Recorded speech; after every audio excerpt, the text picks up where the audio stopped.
Let's see. Turn you off. And are you not playing? Oh, you're not playing. Huh. And turn off the timer. We should be live. I'm gonna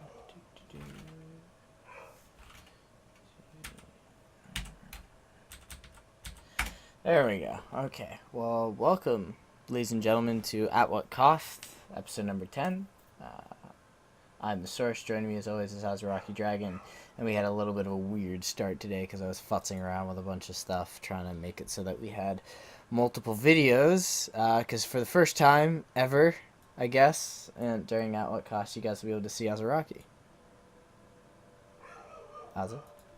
Care to comment on such dealings?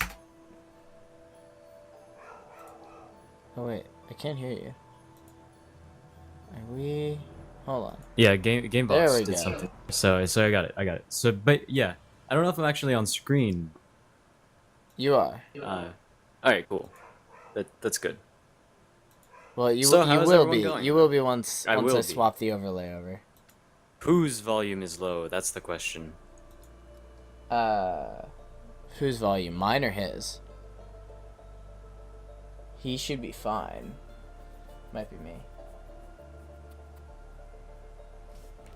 And that is privy to. All right, my I'm listening to the microphone. stream myself, and we sound even, and so I'm not sure if he means like the overall volume is pretty low. I mean, the overall volume might be low, Or- but you might just need to turn. Oh, I'm low. I mean, that'll. I dropped the level so I'd stop clipping a little bit. I can futz with that a little bit, but I was trying to not be insanely loud. Hold on. That should be low. That should be low. All right, it says better, so. Yeah, that should be fine. Yeah, I had the microphone in an odd place, and I was trying to make sure the levels were all set. So, welcome guys to episode 10. This episode, we don't actually have too much to talk about in terms of big things. We never did wind up doing a Basco episode, but the timing wasn't right, and we had some other stuff going on, so that never happened. Tess has just been revealed, so next week will probably be all about Tess. I plan on playing a lot of her. We had the showcase of caster mode plus bots. So there's a lot of cool things going on, but not until next patch are we going to have our hands on a lot of that. So for now, we're just kind of going to do a normal episode. We do have something significant. We had our first ever, and we begged. It took 10 freaking weeks for someone to send in some footage, but we finally got some. Lucky Apollo, who was the one helping out with the volume in the chat, was the guy who's finally sent in some footage, so he will be featured at the end of the episode. We're going to go over just a normal game, talk Dawngate, maybe do a little bit of noob-friendly stuff, as that was a suggestion we had heard, and Azaraki brought that to my attention. So we will go into that, and then we'll have for the first time, some viewer stuff. I haven't actually analyze the video yet, so we're kind of going to do it on the fly. I'm going to cast through it a little bit, and Azaraki will do some analysis of it, so that'll be fun. So yeah. Yeah, and so I don't know if we necessarily have a name for our pairing. I mean, like we've tried to come up with something. The nostalgia casters when we're casting League, because we always like to reference season 1 or season 2, going way back to that point. But yeah, we or could preseason nonsense. Do you remember Now- Quad Doran's Blade? Yes, that was. I don't even. See, don't this is even- what we do. We're like, you remember that? It's like, oh yeah, that was so bad. Yeah. Unfortunately, I'm only half Asian, so this sort of works. But we could always be Rush Hour too. We're the Rush Hour too. That actually does kind of work. All right, Yeah, because so if anyone follows League of Legends, CLG's bot lane, Aframu and Doublelift, they're called Rush Hour because Aframu is black and Doublelift is Asian. So they labeled that the fans labeled that Rush Hour, and I really hope I don't have to explain that part of it. I'm hoping everyone has seen Rush Hour, and if you haven't, please go see it. It's one awesome. would It's hope. funny. It's a great movie. All right, but Oh, puppy. yeah, we're ready. I'm ready to go into it. Alright, so we'll swap over. That looks good, but I may have to realign a couple things. We'll see once we finally get into... Wait, I thought... What are you doing? That's working. But everything else is not happy. Okay, there we go. There we go. There's an additional monitor capture that was just not supposed to be there. So yeah, you guys, there you go. You get Azaraki for the first time on the vid. And I'll try and realign this because the video is a little oddly shaped because of the player I was using and things are a little futzed up. But we'll start in 3, 2, 1. So... Oh, whoops. Okay. What time are you at? I'm at 10 seconds right now. 11, 12, 13, 14. All right, keep doing that, and I'll. And now keep counting. I'm at 20, 21, 22. All right, I'm 1 second behind now. Let's go. Let's All go. right, we should be good. So there was a little bit of cropping issues with this specific episode. What time is it now? Go, go, go. It's 33, 34, 35, 36, 37, 38, 39. All right, cool. We're good. We're good. All right, we're good. So there is a little bit of a cutoff here, so we won't be able to fully see the kills, and there's a little bit of cutoff on the screen, but it should on the map. But that was an unfortunate editing snafu that happened with the recording of the video, so that's a bit of a sad face. I'm going to grab that and move it to there. Why is it? You really like using the word snafu, don't you? I do like the word snafu. It's a good word. All right. There we go. So we're close. We're very, very close to a nice shiny overlay. We'll get there at some point. So this is just a game that me and Azaraki played a couple weeks ago. Basco was out and wrecking faces. I don't know if is there a Basco in this match? Do you remember? You're playing Petrus per usual. No idea. It's another game where he's playing Petrus. I'm playing Kensu. Yeah. Yes, Scottish Ginger knows. He's seen Rush Hour. Yeah, he knows what's up. So we're gonna just go over a game like we normally do. So I was playing Kensu. I do wind up. Look at that farm. Look at that farm. I do wind up going. You missed that one. I did miss a farm. I do wind up going the Michael Bay build, which I've actually shied away from. The damage is starting to turn where Kensu does a much stronger job running crit damage. You do wind up building things like Betrayal. This actually would have been a great time for me to build an early Betrayal. Betrayal giving magic resist shred on hit magic damage, which is one of the great things about Kensu. He does hybrid damage because of his malice arrows. So this would have been a great time for me to build a Betrayal. I don't think I do. I think I go with the early Vengeance, which is just not me optimizing properly. So that does happen. Yeah, and let's take a look at some of the early laning stuff that's happening. So you are certainly pushing as fast as you can, and part of that is because you are against Zalgus, who at level 1 just doesn't have any pushing power, really. Yeah. And so you can force him to back up behind his tower and make him miss some of those last hits on the minions because the tower is hitting him, and it's generally hard to last hit under a tower. A lot of people haven't gotten into the groove of it, and even then, sometimes you just don't get the right timing in terms of when your minions hit their minions and when the tower hits their minions. So a little bit of early pushing can set your opponent behind just a little bit, and it's usually before junglers are high enough level to gank. That depends on the jungler, obviously. Someone like Kagan is probably going to end up waiting until level 6, but he can do it a little sooner. But generally, for the first minute or two of the game, you'll be free to push. Yeah, and like you said, because Zalgus has bad under tower pushing capabilities, he can't really clear that well. People, we've talked about this on a number of episodes, but it's always a good point to iterate, especially for new players. Stalling the wave in Dawngate isn't as effective. Lanes are a lot shorter in this game. There's also only 2. So stalling, you really need to have control. I would stall with something like a high assassin comp, maybe a Forest Mina, a Kindra Mina, or if you're really, really ahead and you can just kill them instantly, if they step up, then stall. Otherwise, you do a lot more damage by pushing into the tower, and there aren't a lot of shapers who between levels 1 through 5 are particularly good other than ranged carries at farming under tower. Most of the mages can't really do it. It takes a lot of additional mechanical skill to be able to set up your wave to do that as a mage. So hard pushing has a lot more value than it does in League. You can get it under tower, it's a lot harder for them to farm, and you also gain a lot of mobility by doing that. And we actually had a swap here. Ferris swapped into my lane to lay in pressure, also because I think that our Varian needed the help of, he's a melee assassin. Our Viridian needed help because he's a melee assassin, and Mina's very, very good at protecting pretty much everyone.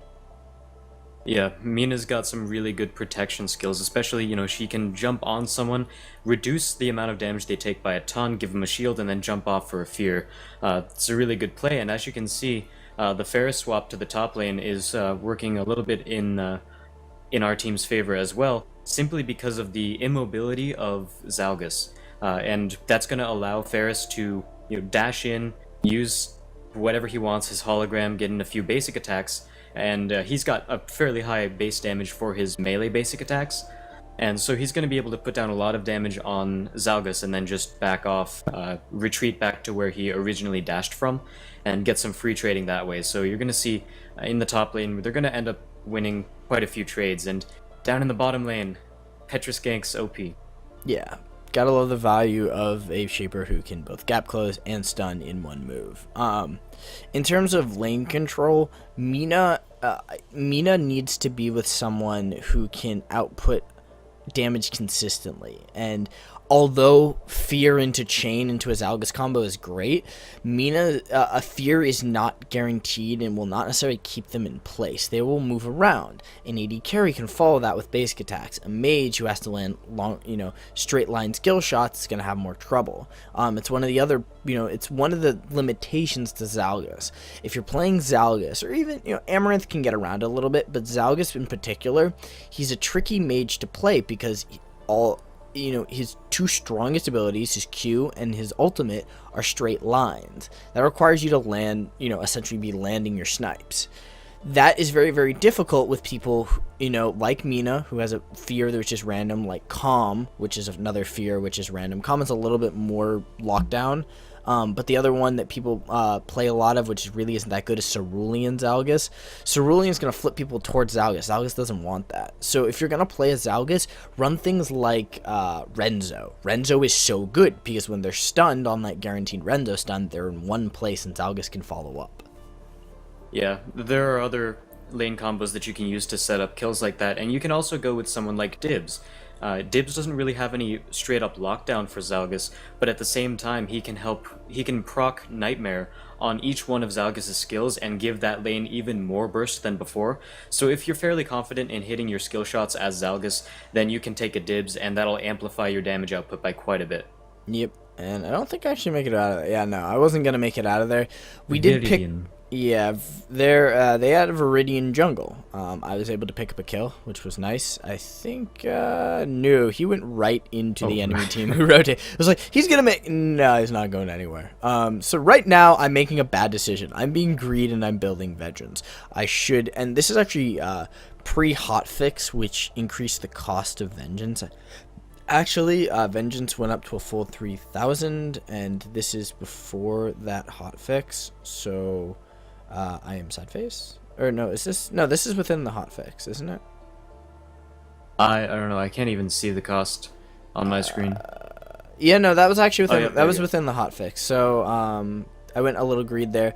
Nice play in by Petrus because Petrus. Yeah, and good follow up CC by Renzo there too. Wait, no, the Renzo was on their side. Yeah, you killed. I am so confused. Renzo. You killed the Renzo. Yeah, we killed the Renzo, but. I was confused because he knocked us towards him, which kind of weird. Even though it is a little bit of a disable, it still would have been better placement to place it closer to him so that he could knock us away from him. That would make it so that we couldn't secure the kill as well. But I think we probably would have ended up getting it either way. But it is a little bit of a misplay right there in terms of aiming his ultimate. So going back to top lane. you guys are going to start pushing pretty quickly again. You guys got that early kill on Zalgus, and even though they got a return kill, the return kill was, I think, on Viridian. I'm not sure. It's either on Viridian or Mina. So those aren't really the hard carries of the top lane. Viridian's going to be the jungler, obviously, so he's not going to be too impactful in terms of just the laning. And Mina getting a few kills doesn't quite amplify the damage as much as it would, because the thing that allows Mina to do a lot of damage is to basically help her laning partner do a lot of damage, and that doesn't really scale too well. Yeah. I think at this point I was like, I'm more scared of Viridian than I am of this Zalgus. We had Zalgus pretty much under control, which might have been why I got Vengeance. It also could have just been, I like explosions because greed. You're gonna get picked there, which was, I think, just unfortunate that our we didn't rotate quickly enough. Me and Forrest just weren't there in time. Not just that, but their team rotated really quickly, and Zalgus landed a really good Q. It was a max range Q, so it's actually a really good skill shot on his part.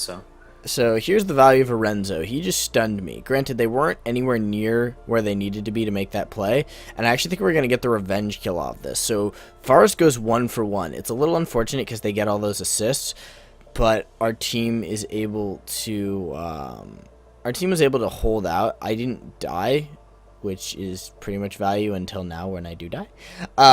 It was good until the point at which I scrubbed it up there. Yeah, I was questioning bot lane. I was like, so guys, the Renzo's up here. I hope you guys are pushing, and they weren't, which I think was just the problem with a Gladiator Viridian. He can't push on an AD carry, not that well. They pretty much have to kill the AD carry or harass him out. So they weren't able to do that. We gave up a kill, gave up 2 kills. So 2 for 1, it wasn't the greatest play we could have made. We actually swapped the lanes then for some reason. I'm going to head down there, and we're going to have a battle of who can Kensu better, because we both essentially have the same build. I have Vengeance. I don't think he actually finished his Vengeance yet. I can't see. No, tab back. Ah, fuck. Well, I didn't tab, but we're going to see whether or not we are able to make a play here. Ferris is going to go in, and, it was a good play by him to instantly blink. We don't really have the raw damage. I'm going with a much later build Kensu, more of a team fight oriented one, especially because I went the Vengeance. When you go early Vengeance, you get a lot of sustainability, but it basically means you're going to farm for the next 10 minutes to farm out your next item that should be Fate, and then you can start doing damage. So it's a tricky scenario. You have to be wary of how hard you take your engagements when you build Explosion Kensu by going a Vengeance. Yeah, without Fate, you're not really going to proc the Vengeance enough. You don't have enough, or if you go straight Vengeance, you're not going to have any haste, so you're going to be able to proc it, once every 1.2 seconds or so. I'm just throwing out a number right there. But, it's more whereas like 1.6, I think. If I remember Kensu, correctly. With Kensu's passive, it's probably closer towards 1 second, but yeah. You're not really going to be able to proc it too much, but once you get Fate, you're going to be able to proc it much better. And here, I call for a gank. Ferris follows, and I note how Braun actually initiated that gank with his ultimate. And that's a really good skill to use, because by the time I would have gotten to lane just walking, then the opponent we were trying to kill could have easily just started walking away, and it would be much harder for me to land my jump and harder for Braun to land his skill shot. Unfortunately, we got Viridian on, and we just stuck there a little bit too long. As soon as we got the kill, we should have backed out right then, and then we would have maybe had 1 death instead of 2. But we stuck in a little bit too long after we went for that gank, and that's what happened. Meanwhile, the rest of our team was able to successfully get a tower, and you're running for your life from a couple of supports. Do I have Defiance yet? No, but you're still a Petrus. No, I don't have Defiance, but Petrus, yeah. You're still sort of getting out of trouble. My entire goal there was to stop them from taking the tower, and I didn't think it would come that close. If they would have killed me, then it definitely would have been worth it for them, but I did prevent them from taking the tower, so that's good. Yep, and our Viridian finally starting to reach that scary point.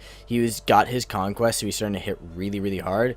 He was able to pick up essentially two free kills there with the Mina ultimate in conjunction to give him the increased damage. We pick up another kill, and now we're a little bit, we're closer back towards where we were.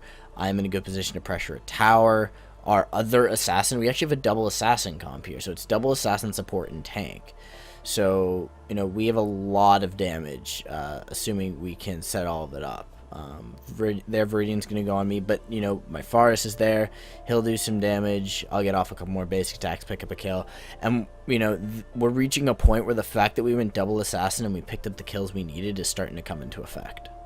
And right there, you saw Viridian, he ended up dying under the tower, and part of that was just lack of awareness, because he should have known that both Ferris and Mina were in their side of the jungle near their haste buff, because they entered in there a long time ago. Someone on their team, I forgot who it was having a little bit of a duel with either Ferris or Mina. I forgot who that was too, but yeah, they should have really realized that Ferris was in that portion of the jungle and be a little bit more careful when trying to fight that initiation. And so part of how we were able to turn this fight right here is because of the high mobility of our comp. And you said we have double assassin. Both assassins are really mobile, and on top of that we have Petrus and Kensu. So we have and Mina, full on really high mobility team, and you're going to start seeing that play out well in our favor. Braun's going to be able to proc his slowing arrows on multiple people with Fate. That's going to slow them down, reduce their mobility so that ours is even greater in comparison, and we're going to be able to fight team fights in doing a long drawn out fight. Yep. Oh, I was also able to land a max range ultimate, which is another great thing of Kensu. I'm able to pick that target much, much further away than normal. Normally, I think Tess has the longest range, skill in game, if I'm correct, in terms of an engagement skill. Like, Zalgus is the longest skill shot, but Tess has got the longest range, right? For an engagement skill on her ultimate. I feel like it is, yeah. I think it's longer than Kensu. Unless you count Div's ultimate as engagement, which you can, but it's not really a skill. It's more of a him moving somewhere. I could. One could do that, but I think that Kensu, as of right now, until Test comes out, has one of the longer range engages in the game. We're able to pick our targets from much further away. We're also able to pick our targets over walls. And a speed boost on your ultimate as well. Yeah, we're able to pick our targets over walls, and we have the speed boost. So, it allows the fact that we have a double assassin comp. They can blaze straight up to the front line, and then as opposed to having to use their dashes to get to the front line, or having to, run up to the front line in any reasonable amount of speed, we're able to get to the front line and jump them, and then let our assassins like this Viridian just unload. He's a very, very quick shaper. Viridian has a lot of gap. Here's where it goes a little bit too heavy. Yeah, it was a little deep, but it allows for a lot of. And then again, there's my ultimate. Long range gave us space to maneuver. Granted, our tanks were already sort of in that fight, but Ozza was able to come back in. I'm able to dash into the side of the fight. We have, we're dealing with this Renzo, but the rest of our team was able to move deeper and deeper, and that's the engagement capability of a composition like this, and how you have to play double assassin. If you're playing double assassin, you need high engage, you need high mobility, you need to be able to jump your target, so your assassins can be like, okay, we're already at their front line, now we use our dashes and gap closes to hit the back line. Yeah, and in that fight, you could only see one real sort of perspective there, but we were fighting all around that fight. I was way down near their haste buff, and then I came back up to the top of the fight to help Braun out and peel for him and get a little bit more CC down. And the rest of the team was just jumping around trying to get as much damage down as possible, and that's what Ferris and Viridian are really good at. Jumping around the fight, finding the squishy targets, bursting them down, and then jumping out of the fight. And Petrus sort of does the same thing too. He can jump in and out, and it makes it even better once you pick up Defiance. I personally love Defiance's Petrus because when you get to a point where you get low health, you get a stun every 2 seconds. And it's also a gap closer, so you can use it to escape, you can use it to reinitiate, you can use it as a constant form of CC. It's really cool, and it also gives you a lot of base health. Yeah, another great thing is we have a Mina who very, very often will build Pestilence. Pestilence as a slow and an increase on damage is great on our double assassins plus, a very good ranged AD. We can put that on Azza and he can jump straight into the front line and slow everybody there. We can put that on one of the assassins who can be chasing down a target. We can put that on me so that I can zone and control an entire area with double the slow. That actually allows me to switch to my Malice arrows so I'm doing more damage and still slowing. Or if we need them just sit in place, I get double slow. So, it's a very running Mina in that fashion allows you to open up your composition, and that's one of the biggest advantages to Dawngate. And I know we're catering a little bit more towards the new player here, and I don't even know if we have any new players in this episode. If anybody here who is new is watching, but great thing about Dawngate is you can manipulate your compositions a little bit more. We have a double assassin. We said, we're not going to go with a standard mage. We're going to go with a mage assassin, and we're going to put an AD assassin in there, and we're going to kite and pick in the beginning of the game, and then rotate into things like, very strong, heavy, engage team comps. We have triple engagement. I can engage, Varion can engage, Viridian can engage, and Petrus can engage, and even Mina can engage to a degree if she's flying off of a target. So we have so many ways to keep them guessing that we're able to get away with a double assassin composition. Yeah, and we can even re-engage fights over and over and over again with the amount of engage we have. And our chase is fairly good too. We have, as obviously, Kensu Ultimate, which gives a massive AoE speed boost to whoever's walking on it. It's pretty good for chasing, and Petrus in general has got quite a bit of chase. Mina can speed people up. We just, again, a lot of that high mobility, and when we queued for this game, Braun and I were duoing, and everyone else, we didn't know. We didn't queue with them, so we didn't necessarily plan this comp out. We didn't say, alright, we want to run a double assassin comp. Everything just fell that way, and Braun was talking about it earlier, but one of the cool parts about Dawngate is that so long as you're not playing at the super high level of play, you can really sort of make odd comps work. And the double assassin, it works and it doesn't work. If we were to play it like a straight up standard teamfight comp, then we probably wouldn't be doing that well. If we all grouped up, fought as a 5, and just kind of like moved as a massive death ball over towards whichever person we wanted to kill, that might not work too well because their team has a lot of lockdown too. They have Renzo and Zalgus. Renzo gets his ultimate off, that can, or if we're fighting in a corridor, that also sets up for Zalgus's Q chain, and that sets up the rest of his ability, and then suddenly 4 people on your team take the full brunt of the damage of Zalgus's Q, his E, and his ultimate. That's a ton of damage, and that can actually really turn a fight for them. But the fact that we're always fighting these fights really spread out, taking minor engagements in each team fight, sort of like there's a fight over here, there's a fight over there, that sort of thing, that's how we're able to make this comp work. So if you're in solo queue, if you see a comp that you don't necessarily like, don't give up. Don't say, oh, well, this is dumb. You guys are dumb for picking this comp. Try to figure out how to make it work. Or obviously you hard random.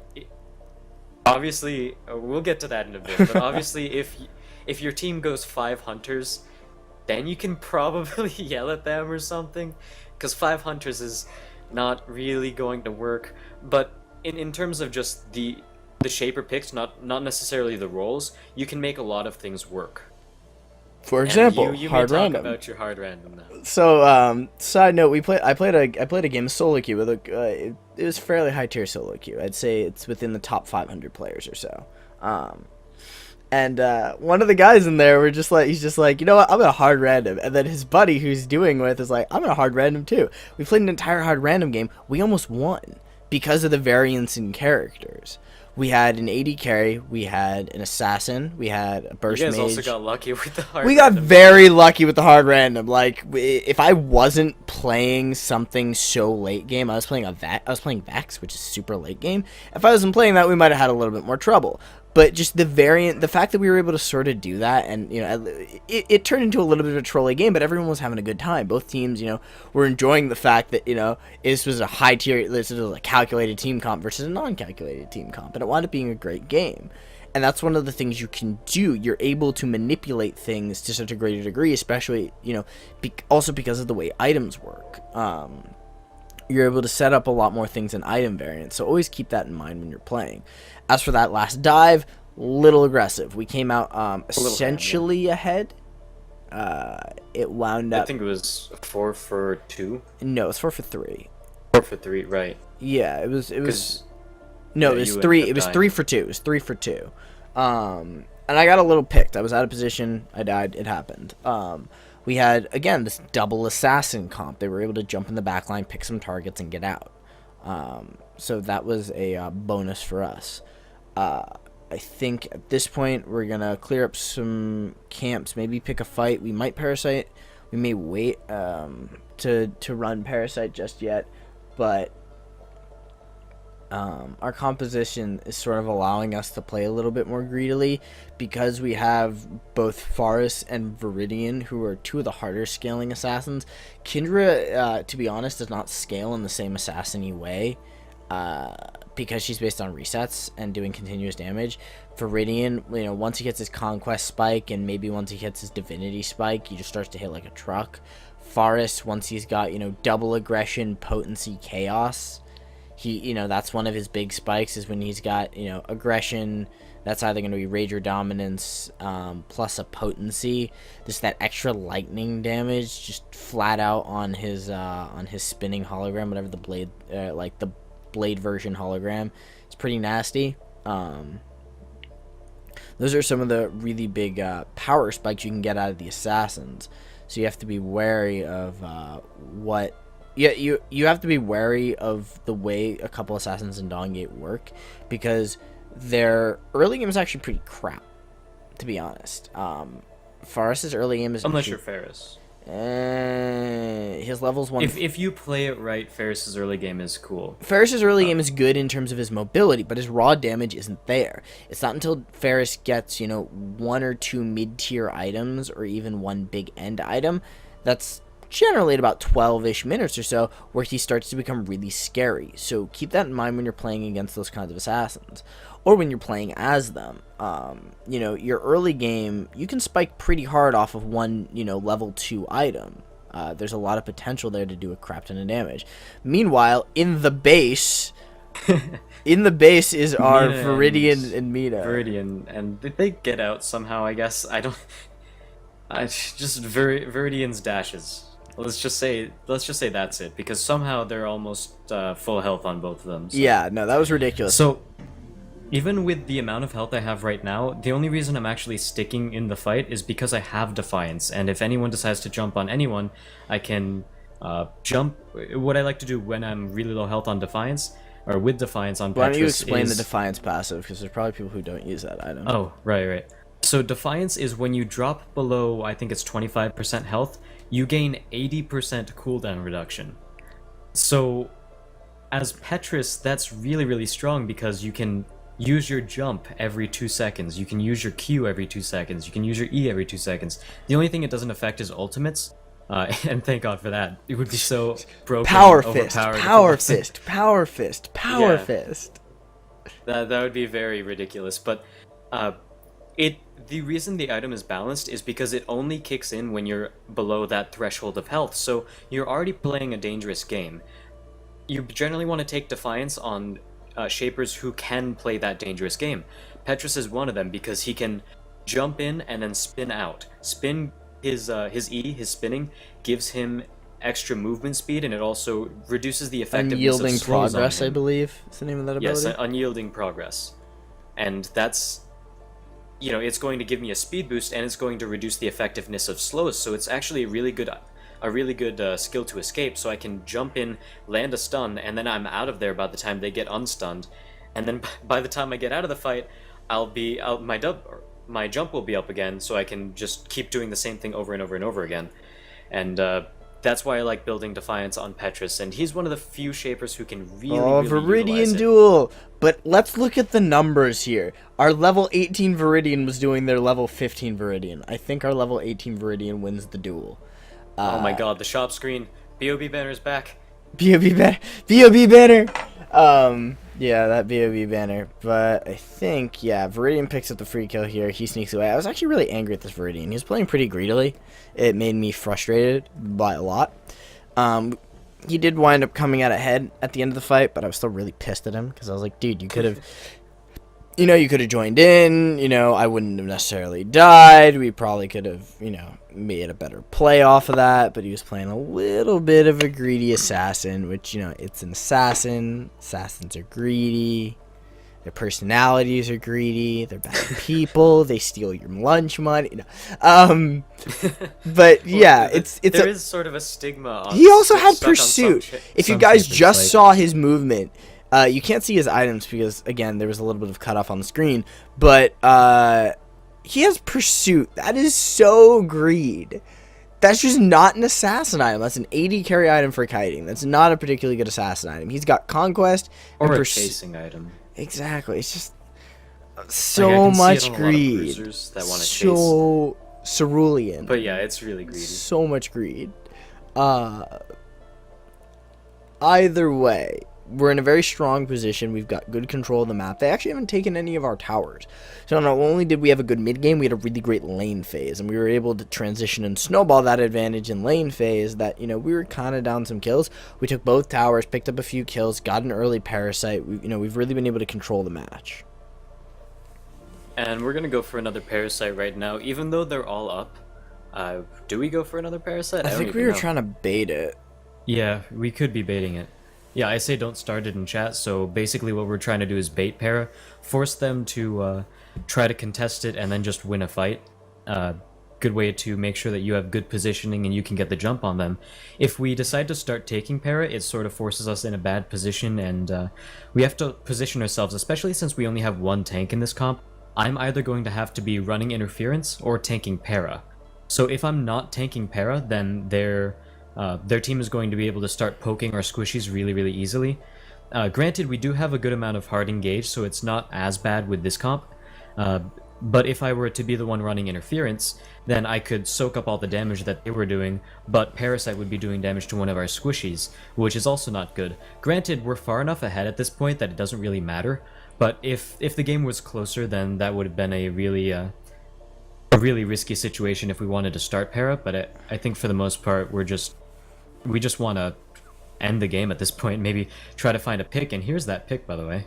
Yep, so I actually whiffed my ult a little bit. Viridian went very, very deep into their team, but they're sitting in a small space. I'm a Kensu. I have Fate. I'm starting to burn through their targets. Again, their tanks aren't with their squishies. Their tank, like, one of their tanks is with one squishy. It's with the Kensu. That was not the way, like, they were very much out of position. I might die. Yeah, I'm going to die here, but again, double assassin. Guess what happens? Double assassin is very, very brutal. Also, we've got Mina. I don't think he gets this. I actually think he dies to this duel, and Mina stays to try and duel. I remember talking about that duel. That was a bad duel. Like, we could have walked away from that fight with more kills. Like, it didn't need to go that deep. With less deaths as well. Yeah, we could have walked away with less deaths is what I meant. At this point, I'm very, very close to full build. I'm building a Ruin because on hit on Kensu is glorious. I've got crit damage. I've got armor shred. We didn't go for a parasite. It wouldn't have been a particularly smart play for us, considering the fact that they do still have a good assassin jungler if he picks off one target and gets off the smite steal, which generally never happens against Azaraki. Azaraki is very, very strong at his smite stealing. We've started to design plays around me vanquished. Like, it'll true. be late game, and it's like, all right, the rest of us are going to distract them. You're going to vanquish steal it, and or people will be making plays towards Spirit Well, assuming that I just vanquish steal Para rather than trying to fight them out. So we take global map control while I'm stealing Para. So yeah, that's always fun, but. But yeah, this game drags on a little bit longer than we want it to, and we probably could have ended it after that. If we had played that fight slightly better, we probably could have ended it there. Yeah. Let's see, what was I gonna say? Right, so as Petrus, you might have noticed during that last fight that I was able to just dive onto as many people as possible and keep two of them busy during the entire fight, and as any bruiser, it always depends on your comp and how well your team is doing as to whether or not you want to peel or whether or not you want to carry dive. In this game, I want to carry dive because all of our carries have really high mobility, and they're all assassins. So I'm fairly confident. Well, except for Kensu, but I'm fairly confident in our. Come on, Kensu's not an assassin. He's an AD carry. Yeah, he's an AD carry with a slow. Like, if I get you, you're not going anywhere. No, but you're right. He's not a particularly good assassin. You don't have the straight up burst of that an assassin does. Yes, so. But Kensu does have fairly high mobility included with Ferris and Viridian. And again, we see Viridian 1, 2, and just like they're gone. They're so gone. He's able to pick up that kill, blink over the wall. That's stasis dead. And we're able to follow up, and we don't actually even need Paris. I don't think. I don't know if we go back for it because they're just they're just out of position. They must not have been warding properly. Everybody gets a free ward in Dawngate. Use your wards. And there's Azaraki just has constant CC, and that's actually gonna be the surrender. The surrender. So I'm gonna pause in 3, 2, 1. Paused. 43 or 34, 37. Oh, I'm like half a second behind you. There we go. Okay. All right. We should be good. We're good now. So yeah, with that fight, you need to ward, and I don't think they were. I think they weren't warding. I think the fact that they didn't have, they also didn't really stick together. The first kill that Viridian got was Viridian and Mina catching out 2 of their players alone, and then the rest of us just kind of ran towards there as fast as we can and cleaned up. Yeah. The other thing is they were running a similar composition to us. They only had one main tank, and that was their Renzo. I don't even remember. Their Renzo. Yeah, they only had one main tank, which is their Renzo. As opposed to us, we went double assassin. They went single assassin. They put their assassin in the single jungle, assassin mage, and they had a mage, and they had the most immobile mage in the game. And that was their problem. Zalgus, for the most part, loses every lane against every assassin, as well as against most AD carries. I think Zalgus does not win. Zalgus overall can't handle most of his lanes. It's pretty much it's definitely hard for Zalgus to win lanes. He can go even by just being really good at farming and making sure that he doesn't get ganked and positioning himself in a way that he doesn't die. Whether or not he wins the lane is basically dependent on his support. Or if the other team wants to walk into your snares. I mean, I guess that's a really good, easy way to win lane too, but generally a lot of people are going to be able to dodge Zalgus snares, especially if they have any haste, which you generally have. Well, once Chaos, I'd say. Once Chaos he gets enough haste item. Once Zalgus gets enough power to actually burst you down, most of his lane opponents will have some form of haste, so they're going to be able to outrun his E, they're going to be able to dodge his Q, usually. Sometimes you just end up walking into it anyway. So a lot of it is dependent on your lane support. Zalgus, as you said earlier, would have done a lot better if he was in the same lane as Renzo, because Renzo has a lot of survivability that he can put on Zalgus. He can stun whoever tries to go for him, he can use his ultimate on whoever tries to initiate on Zalgus, and he can shield Zalgus as well. And the shield also has a heal on it if he has full inspiration. So it's easier to protect Zalgus with Renzo, and Renzo's stun can also set up Zalgus's Q really easily, and by Zalgus landing his Q, the rest of his combo falls in place. Exactly. So, it was part composition, it was part the way they played it, but either way, it was, we had a good game there, and now we're getting into something we've never done. We're getting into viewer-submitted content. I want to thank Lucky Apollo is his Twitch name. That's what the email came in as, but he was playing under the tag... I believe it was Careful Houndoom? No, it was something Phoenix. No? Oh, okay. It was... Actually, we will... his Reddit name is Careful Houndoom. Yes, but his in-game name is something completely different. Either way, we're going to play We'll see it when we play the video. Yeah, we're going to play the video.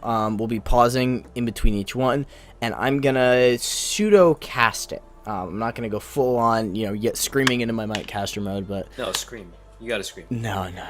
If you cast it, you got to go all the way. No. Don't quit out on me. That'll be bad. I don't have the level set for that kind of intense sound effects. We have to go back in. I have to go back in and reset our levels for our next cast. So we're gonna let the video play in 3, 2, 1, and it's gonna play through the end of this. Oh, shit. Pause it and tell me where you paused it. 34:43. It's a race car. 34:43. Let's see, I'm almost there. Can't find it. Celestial Phoenix is in All there. right. Okay, so it's Celestial Phoenix playing some calm. So we're gonna cast it, talk about it, and comment on where the plays were good, where the plays were bad, and all that fun stuff. So 3, 2, 1. All right, so through a little bit of an end screen, Kensu floating in the Vim beams, being beamed up to the mothership. Oh, let's see how Braun gives away his karma. I give karma to everyone. We only managed to see one karma. So I believe this clip was a little bit of an overstayed welcome. I believe Nisa is going to overstay, if I remember it correctly. So you've got Nisa and Calm pushing the lane. This is actually a fairly good combination. Calm, good lockdown, lets Nisa land in through her basic attacks. They're going to clear out the tower, and they actually don't have a ward down. Calm's ward is up. He hasn't placed it yet, so I assume he's rotating he's for gonna a go gank. top for a gank. Yeah. Yeah. So And take a look at the health bars of the people who are under tower. yeah, no, the Ashabel is very low, and Zeri's just a very, very squishy shaper, and there's just free damage from a tentacle. He didn't even dash for that. Now he should be able to dash in, lays down the fear eggs. That's just a free kill, walks away. And that was good rotation and good play. 3, 2, 1, pause. And It's the worst countdown ever, but paused at 35:56. alright, sounds good. So, yeah, that was a lot of that was overstaying. When you're Ashabel, you really, really have to be careful when you're low health, even under a tower, because you don't have any mobility. If she could have stayed there if she had a dash or something like that, because then Or better as soon ward as she coverage. They had no. or They better must ward not coverage have as seen well, him when yeah. he rotated. That's also true. But yeah, if she had a dash, then as soon as King of Masks got behind the tower, she would have been able to dash further under the tower and dash out of the eggs from, I don't know what it's actually called.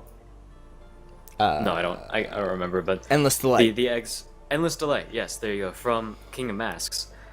So as an Ashabel, you're a little bit too squishy, and even then, you don't really have too much survivability. The most you have is your knockback, but that only works against melee shapers. Anyone who can do damage to you at range doesn't really get affected by that. They don't really get pushed back unless you really are that close to them. Yeah.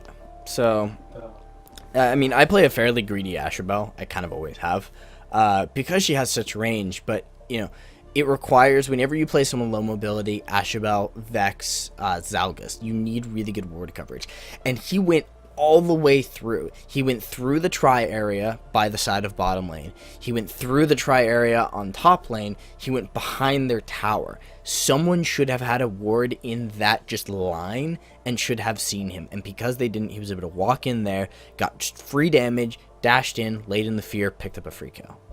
Especially after they saw him take the tower bot lane. After he took the binding, King of Masks benefits really well. You instantly rotate. He knew exactly what to do. Tower went down, I'm rotating. Health.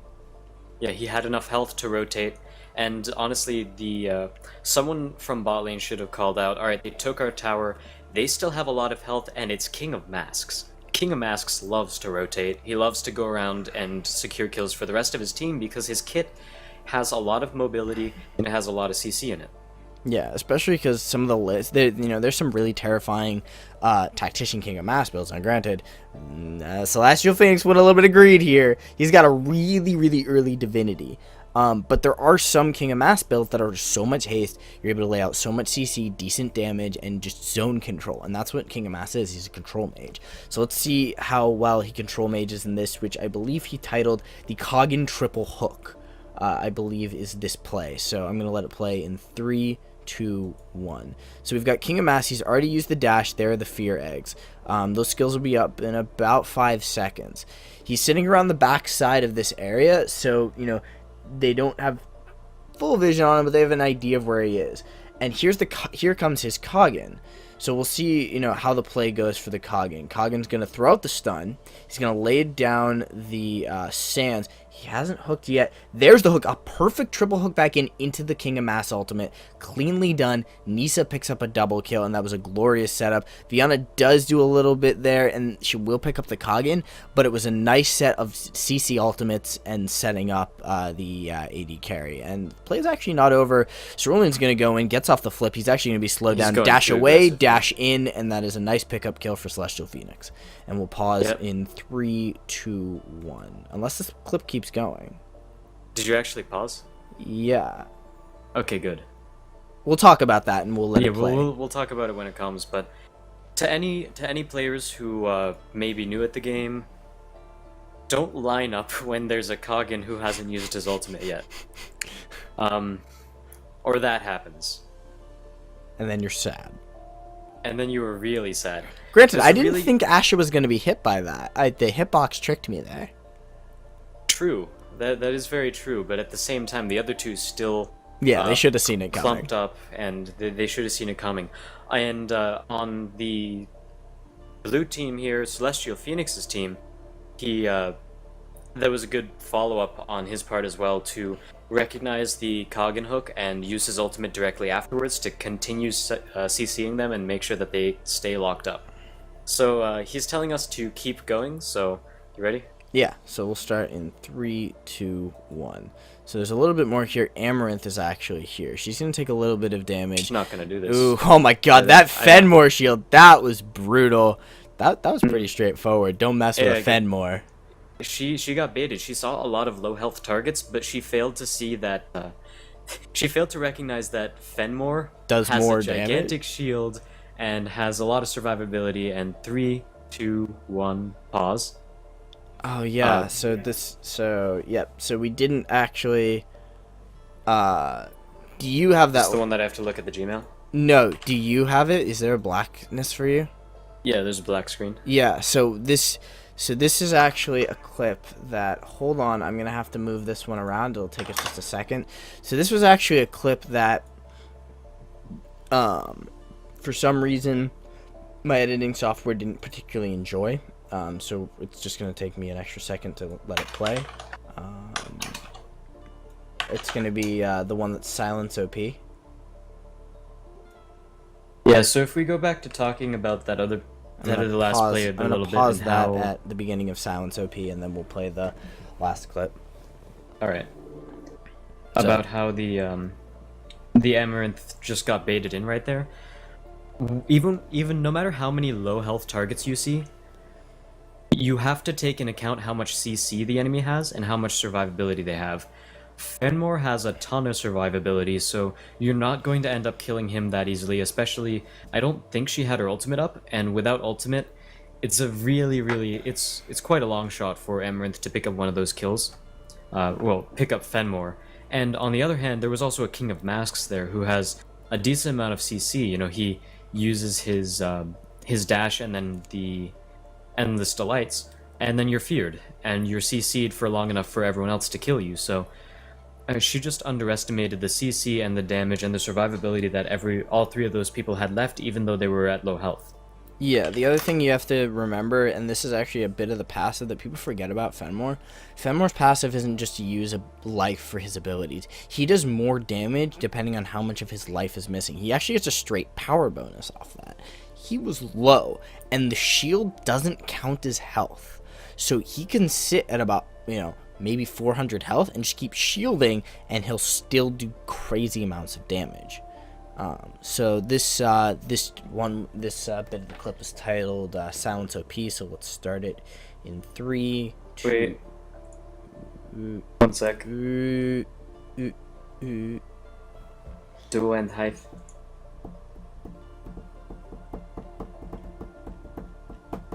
Do you have it? I'm ready. Okay, cool. So we'll start in 3, 2, 1. It's about a minute and 20 seconds long, so it's a fairly short clip. So we've got King of Mass rotating down to this bottom spirit while his allied Amaranth is there. The Striders are actually on the enemy side, so they've managed to get those Striders. He's going to dash forward, gets off the snare, gets off the E, and just so much damage out of this King of Mass, who has essentially pure damage. I don't know why he's got a dominance, but he just wanted more crit. He's like, I need more overload. I need more overload, bro, because my spells got to hit harder. He's going to dash forward, now hits the Viana, does a good chunk of damage to her, and they're just continuing to kite. And notice that he's never chasing either of these kills. He bursted down Amaranth to almost none of her health, and then he walked away. He said, alright, I backed her off of the Spirit Well, I don't need to chase. Oh, that's silence, though. That hurts. Well, and then he chased. There. And then he chased, so I've paused at about 51 seconds. Actually, I'm just going to let this clip play out. Yeah, just let it play out. So there's the power of a late game Zeri. This actually looks like it was before either before or recently with the change to Potency Chaos. So Zeri just came in and was just like, you're dead. And that's, the only really downside to playing a Calm. I'd say Celestial Phoenix couldn't have really seen that coming. He could have, granted, his team has no wards. That's probably the biggest thing that could have changed there. Oh, wow, yeah. There's no ward coverage for his team. That's really the only fault. Wards, like, anywhere. Other than that, that's just what Zeri's going to do to you. She's going to silence you, and she's going to hurt you. Zeri has guaranteed hit, instant hit as well. Her silence just happens. Yeah. There's no particle effect, there's no missile, there's no casting time, it just, bam, silence. And a ton of damage as well. Alright, so I've brought up the last clip, which is about 3 minutes. He titled this one Late Game Ending, so I assume this is the end to that match. He's actually picked up a Harmony, which was something that which is part of a lot of those crazy comm builds that are just like, I have so much haste, you can't stop me.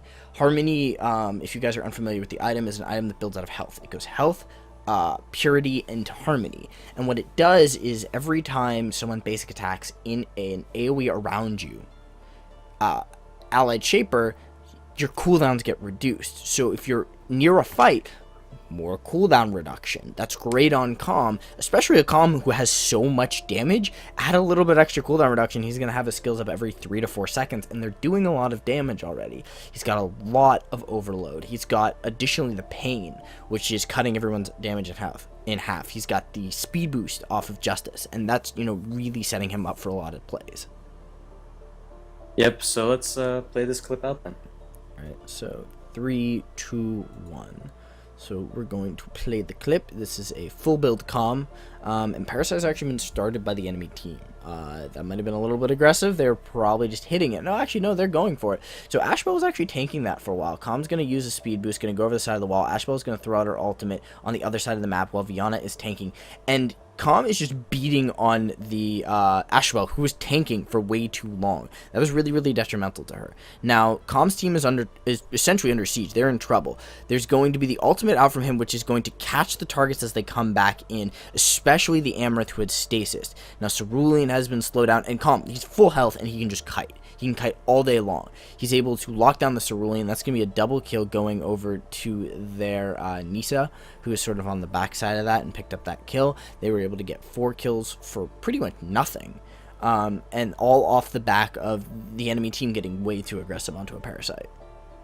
Yeah, and part of that aggression onto the Parasite was, you saw right there, when Phoenix contested that on King of Masks, he did not take a single hit from the Para. That's another kill over the Nisa. I thought Phoenix was going to pick that one up, but anyway. So yeah, Phoenix did not take a single hit from the Parasite, and that's part of the reason why contesting Parasite is easier.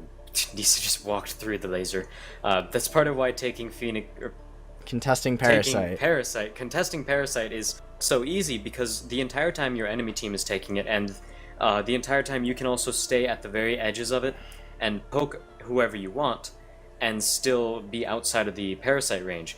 Whichever team is taking it, they have to stay inside that little circle if they want to keep pressuring the Parasite. So that was a very odd call. I don't think I would have made the same call if I were in their situation, because the game was also really close, and we keep talking about how Parasite forces you into a bad position, and we saw that right there. Everyone was clumped up in a group taking Parasite, and they had to decide, all right, do we want our tanks to peel off first, or do we want our tanks to tank Parasite? And if you look at their team comp, they have Viana and Cerulean, who are their sort of tankish, bruiser-ish people. I don't exactly know what they were building. Either can build full tank, and Cerulean can also build bruiser or haste Cerulean. Those also work. So they don't really have anyone. They don't really have more than one person who can just stick on Para.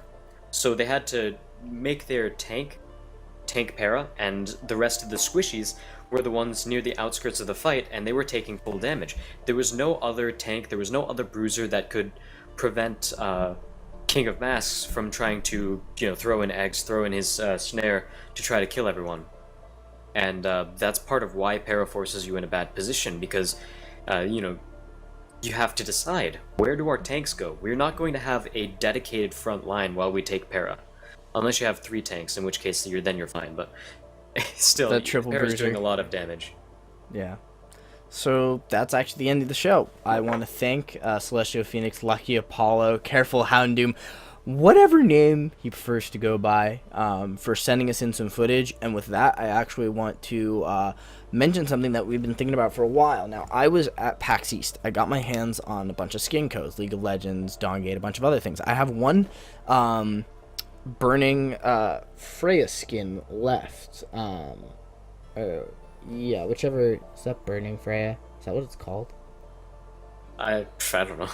Whatever. I have one of the names. Freya on Fire skins left, and Freya on Fire. Freya on Fire, and I with the first submission, I'm going to say for the next 4 episodes, or next 3 episodes actually, because this was the first. So for the next 3 episodes, anyone who submits will go into a drawing for that skin code. So if you guys want a shot at the skin code, throw us some footage. Currently, the next 3 episodes. The next 3 episodes. Currently, Lucky Apollo, he's already winning because he's the only one in the contest. So, Burning Vengeance Freya. Thank you, Lucky Apollo. So we've got one of those. I've got one of those Freya skins left. So if you guys want a shot at the Freya skin, please send us some footage, and just send us some footage so we have something to talk about other than our own games. So yeah, for the next 3 episodes, episode 14 will be the last one, and then we'll give it away after that. So if you guys have got some footage you want to send it in, get a shot at the Freya skin. I also think you'll get, if you don't already own Freya as a shaper, you'll get Freya. So that's kind of cool. And good luck to Lucky Apollo, who's already in the drawing.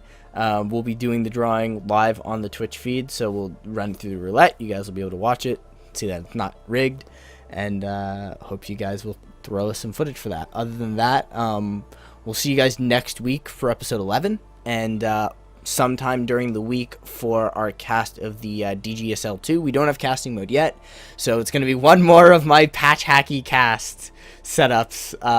Hopefully this will be the last one. I said that last time, but I hope to see that this is the last time we do that. So look for that on the subreddit. And any more closing notes, Azaraki? Nope. That's all I got. All right. Well, thank you guys for watching. Lucky for president, says Dice. We'll see if he gets elected president by the roulette chat gods. RNGesus may shine upon him.